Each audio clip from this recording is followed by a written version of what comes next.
Hello, Imran here again, sharemystorage.com. How are you all? Thank you very much for watching.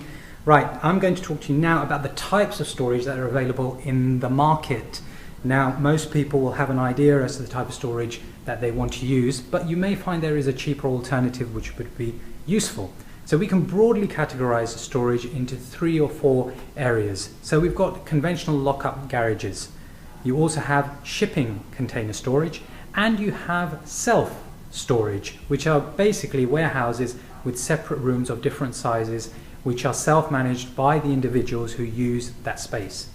There is another category of storage called palletized storage, where effectively your items are boxed and then taken off to a warehouse and placed on a rack. We won't address that one yet because this really is about you taking control of your storage space and then getting your items to that place and back out as well, and doing it in a way which is convenient, hassle-free, etc., etc. Right, so what are the differences between these categories of storage? Lock-up storage. Now, lock-up storage it doesn't have the best reputation, but that's unfounded, because used correctly, it is a very cheap and flexible means of storing particular items. So of course you have the classic car enthusiasts and people who are mechanics, etc. But actually, for regular items which don't need to be regulated by temperature, which are not affected by moisture, and are not of real significant value, then these storage units are absolutely perfect and are very cost effective as well, and they normally come with very flexible terms too.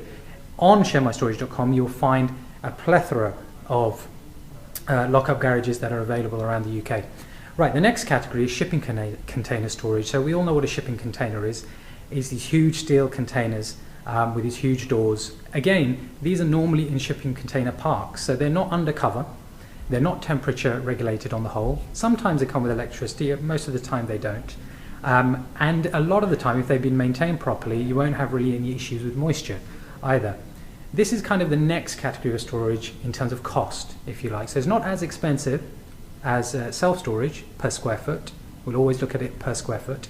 But it's going to be slightly more costly than lock-up garages, but it is more secure as well. And it's generally more accessible too in non-residential areas, in retail parks.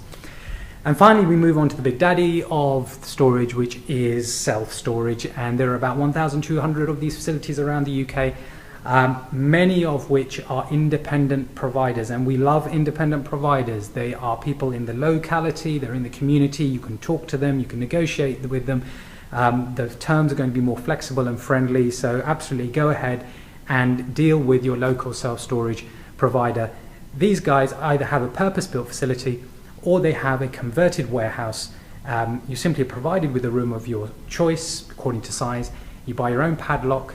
You would then manage that particular space yourself. You'd set up a direct debit, and away you go. Really, self-storage facilities always tend to provide additional services as well. So it is more costly, but you receive a little bit more for actually using them. So normally you'll have carts to move your things around. They may have a deal with a local transportation service to get your stuff to the facility. They may even throw that in for free.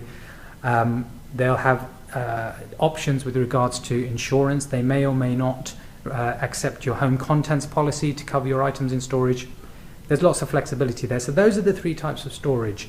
Typically, people who need to protect valuable items from, obviously, theft, from damage through moisture and through the effects of temperature, it would be better to consider independent self-storage providers, and you'll find those guys listed on our site and many other options as well.